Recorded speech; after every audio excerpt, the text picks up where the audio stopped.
Car ఏంటి, ఒక చిన్న బైక్ మీద కూడా వెళ్ళేటప్పుడు చాలా ఆలోచనలు వచ్చాయి.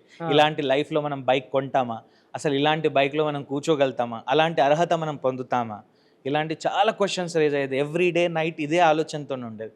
అరే ఇవాళ ఏదైనా వింతగా ఒక బుల్లెట్ అక్కడి నుంచి వెళ్తుంటే ఆ సౌండ్ చూసి ఒక హ్యాపీగా ఫీల్ అయ్యేది. అసలు ఇలాంటి బుల్లెట్లో కనీసం మనం కూర్చుంటామా అని. కానీ అలాంటి స్టేజ్ నుండి ఈరోజు నువ్వు పెట్టిన ఒక జిమ్లో సెలబ్రిటీసే వచ్చి జిమ్ చేస్తున్నారు. నీ చుట్టుపక్కల ఉన్న వ్యక్తులందరి దగ్గర ఒక స్పెషల్ ఫోకస్ని సంపాదించుకోగలిగిర్రు. It's not a small thing. Javed వెనకాల ఎవరున్నారు?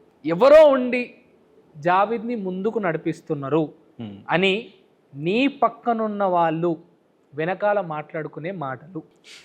సో నా వెనకాల నా బలగం ఒకటే, నా ఫ్యామిలీ, నా స్టాఫ్. ఇదే నా స్టాఫ్ వల్లే నేను ఎదుగుతున్నాను. నేను ఇంత ఇన్వెస్ట్ చేసి, ఇంత అప్పు చేసి, నా స్టాఫ్ నాకు ఒకవేళ సహకరించకపోతే నేను ఇక్కడ ఉండకపోయేవాడిని. అండ్ 100% నా స్టాఫ్ వల్లే, నా ఫ్యామిలీ బ్యాక్గ్రౌండ్, నా సపోర్ట్ వల్లే.